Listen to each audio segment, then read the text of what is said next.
Assalamualaikum, sampai ketemu kembali.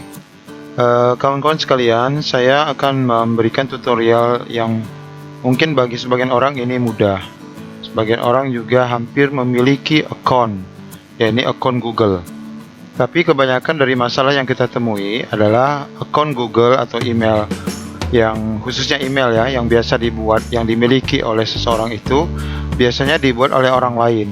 Kendalanya apa? Kendalanya adalah apabila suatu saat atau waktu-waktu tertentu kita membutuhkan akun Gmail kita, terkadang kita lupa dengan passwordnya. Terkadang juga kita tidak tahu lagi mau pakai emailnya yang mana. Karena sebenarnya memang email ini gratis. Tapi terlepas daripada hal itu gratis, kita harusnya dapat memelihara ya akun Gmail kita nih supaya seperti PIN ATM lah. Kita pelihara PIN ATM-nya, passwordnya, agar senantiasa dapat kita gunakan. Baik, untuk yang pemula saya akan buat tutorial cara membuat akun Gmail, akun email ya, atau istilahnya kita menggunakan Google Account atau Google Gmail. Mari sama-sama kita ikuti, tonton sampai selesai.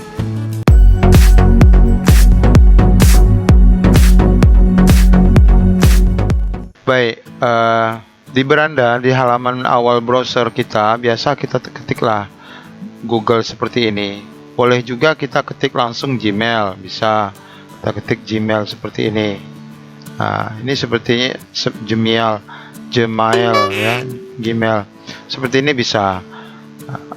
Kalau kita sudah pernah login, kita akan langsung masuk. Tapi kalau belum login, tentu kita akan dibawa ke halaman login atau halaman untuk Gmail yang belum login. Sama saja kalau kita memilih ini juga ada di sini, ada Gmailnya ini. Oke, kita pilih saja di sini ya, Gmail. Maka karena kita akan membuat akun Gmail, biasanya kita akan dibawa ke beranda yang isinya beberapa email yang sudah pernah kita buat. Baik itu yang kita pakai secara setiap hari ataupun yang mungkin kita buatkan orang lain. Nah, di sini syaratnya saya pertama kali harus keluar dulu dari semua akun ya. Harus keluar dulu, logout dulu dari semua akun yang ada. Setelah itu, karena kita memang tidak menggunakan akun ini, kita pilih yang di bawah ya, ada gunakan akun yang lain. Gunakan akun yang lain. Gue juga ada hapus Gmail, artinya supaya ini tampilan ini tidak muncul semua, kita bisa hapus akunnya. Nah, karena saya ingin membuat baru, saya pilih yang gunakan akun yang lain. Nah, di sini juga saya tidak menggunakan akun ini, saya hapus. Saya tidak gunakan ini, anggap saja ini 0 gitu ya, kosong. Lalu karena kita ingin membuat baru, sekali lagi kita pilih buat akun. Buat akun. Nah, di sini ada dua pilihan, kita ingin membuat email ini untuk pribadi atau untuk bisnis. Misalnya nama cafe kita atau apa, tapi kita anggap saja walaupun nama cafe itu kita anggap pribadi ya, untuk diri sendiri. Nah, disinilah penting kita menentukan nama email kita. Langkah selanjutnya adalah tentukan nama email. Biasanya memang kalau Google ini dia versinya versi Inggris ya, sehingga ada nama depan dan nama belakang. Boleh saja kita buat nama depan nama belakang ini nama kita yang dua suku kata ya, boleh saja kita buat. Misalnya saya akan buat di sini, boleh nama betul, boleh juga nama tidak betul. Artinya email ini free saja. Saya akan buat di sini belajar ya.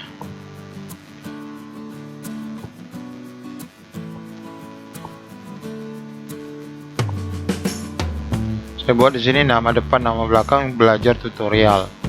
Nah, sekarang dari Gmailnya sendiri sudah menawarkan nama yang mungkin bisa digunakan itu ini, Sebelajar katanya, Sebelajar. Kita mau pakai ini apa tidak? Dia akan mengambil dari acuan nama depan dan belakang kita. Tapi kalau kita menggunakan nama pribadi, mungkin misalnya nama Agus Mujono, misalnya nama siapa sajalah nama kita, bisa juga dia akan tawarkan di sini. Tapi terkadang kita memilih nama pengguna ini nama yang unik sesuai keinginan kita ya, makanya dari itu saya coba akan rubah, tidak Sebelajar tetapi saya akan buat tutor studi ya. Saya akan buat nama di sini tutor studi. Saya coba lihat dulu apakah ini bisa diterima ya, bisa terima apa tidak. Caranya kita akan coba lanjutkan nanti. Sebelumnya kita coba buat sandi di sini ya. Kita buat sandi di sini.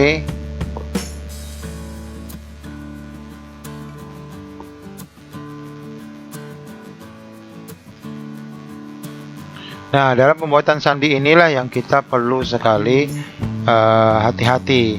Pastikan kita menggunakan 8 karakter dengan menggunakan mencampur ya teks ataupun angka di dalamnya. Tapi yang paling penting adalah kita semua mencatat ini di dalam catatan yang sifatnya sangat pribadi. Sehingga kalaulah ini nanti di ACC, kita akan membuat mendapatkan kapan-kapan diperlukan ini bisa kita akses kembali. Jadi ingat, kita harus menyimpan baik-baik kata sandi ini. Meskipun kata sandi ini dipakai untuk beberapa akun, bisa kita gunakan untuk beberapa akun, tapi pastikan kita memang mencatat dengan baik ya. Nah, ini kebetulan saya balik ke atas. Ini tersedia ini beberapa tawaran dari Gmail yang bisa dipakai ini. Belajar 44, belajar SE 44, tapi kurang keren menurut kita. Kita menggunakan belajar tutor studi. Untuk mencoba ini bisa diterima apa tidak, atau ada atau tidak orang lain yang sudah menggunakan, kita coba saja pilih berikutnya. Nah, di sini sandi tidak cocok. Oh, saya mengetiknya tidak sama.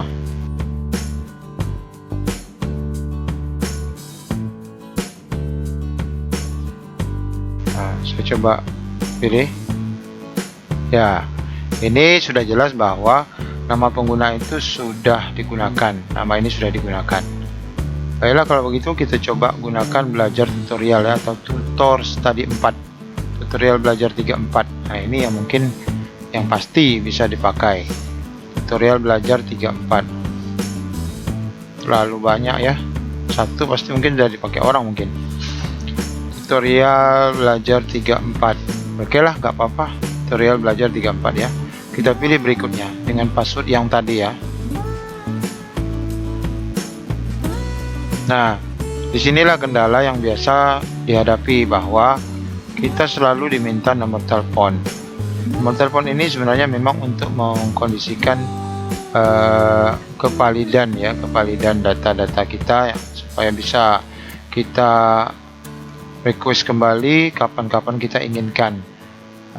Biasanya Gmail minta satu telepon, satu akun. Begini, kami akan menggunakan nomor telepon Anda untuk keamanan. Nomor telepon tidak akan terlihat oleh orang lain. Kita coba masuk nomor telepon yang sudah pernah saya pakai. Saya akan masukkan ini. Alamat pemulihan mungkin saya masukkan email saya yang lain. Dan kita kembali membuat ini. Ini penting untuk pendeteksian. Kalau kita boleh membuat sesuai dengan anu kita ataupun tidak, tapi pastikan ini umurnya harus lebih dari 17 tahun ya. Kalau umur tidak lebih dari 17 tahun maka tidak bisa disetujui. Jika sudah, kita coba. Saya menggunakan nomor telepon yang sudah kita pakai. Oke, laki-laki perempuan dipilih. Nah, ini alamat email tidak valid. Iya, titiknya tidak ada. Oke, saya tambahkan com. Nah, sekarang nomor telepon saya yang biasa saya gunakan itu bisa diterima. Nah, sekarang ia akan mengirimkan nomor verifikasi ke HP saya. Saya akan cek. Oh ya, belum saya kirim ya. Oh ya, tadi kita harus kirim dulu. Sorry, kita kirim dulu, baru masuk ya, baru masuk. Berarti nomor HP tadi saya back belakang ya, belakang. Berarti nomor HP ini bisa diterima. Terkadang terjadi kasus bahwa kita tidak bisa memberikan nomor telepon ini, kata dianggapnya nomor ini sudah digunakan, tapi ternyata bisa ya. Kita selanjutnya ya, ini tadi ini harus kita kirim dulu supaya pihak Google mengirimkan kode verifikasinya ke dalam HP saya, HP kita ya. Saya kirim ulang.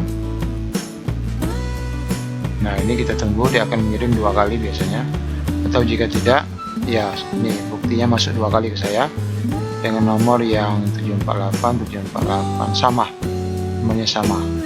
Saya masukkan, kemudian kita langsung verifikasi. Nah, ini sudah dianggap oke ya, ini sudah dianggap oke, sudah terima. Oke lah, ini kita abaikan saja, kita lewati ya, kita lewati.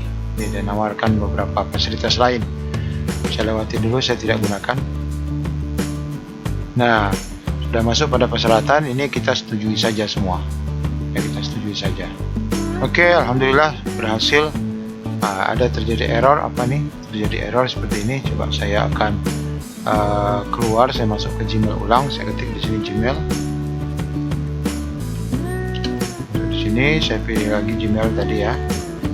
Dia akan login ulang. Nah, sudah berhasil masuk. Sudah berhasil masuk. Ini dia menawarkan ada Google Meet, fasilitas Google email yang baru ya, lewat email. Kita oke kan saja, kita pahami saja. Dan sudah masuk ke halaman email. Jadi yang penting bagi kita adalah menghafal benar alamat email kita. Biasanya kita catat. Yang terjadi permasalahan adalah biasanya kalau kita beli handphone Android, kita tidak bisa menggunakan fasilitas Google yang lain. Misalnya ada yang disebut dengan Play Store ya. Kalau di Android itu ada Play Store. Syaratnya sebelum kita menggunakan atau mendaftarkan email. Nah, terkadang di situ pihak toko HP hanya mendaftarkan seketika saja, tanpa menggunakan email kita yang aktif atau tanpa menawarkan email kita yang mana. Kadang-kadang dia buat langsung di sana. Oke, langsung bisa login, tapi satu saat ketika kita perlukan email itu secara terpisah, ketika kawan-kawan ingin mengirim data, lalu kita ganti handphone mau menggunakan nomor email yang lama, terkadang kita terkecoh dan terlupakan karena akunnya tidak begitu kita jaga ya, nomor PIN-nya. Kalau sudah seperti ini berarti kita sukses membuat akun email yang baru. Setiap orang bisa membuat lagi email lagi, karena memang ini fasilitas Gmail ini fasilitas gratis yang diberikan sebanyak 15 GB ya untuk setiap kuota 15 GB untuk setiap akun baru, lumayan besar. Sebesar 15 GB inilah kita bisa gunakan untuk Google Drive, kita bisa gunakan untuk Google Foto dan fasilitas email lainnya yang ada di dalam Google aplikasi yang ada. Kecuali nanti kalau kita buat akun YouTube, maka akun YouTube menawarkan satu lagi kuota terbaru ya. Kalau yang lainnya tetap akan masuk ke dalam Google akun kita yang satu. Oke, semoga berhasil dan selamat mencoba membuat akun Gmailnya. Oke, kita keluar saja. Terima kasih. Assalamualaikum warahmatullahi wabarakatuh.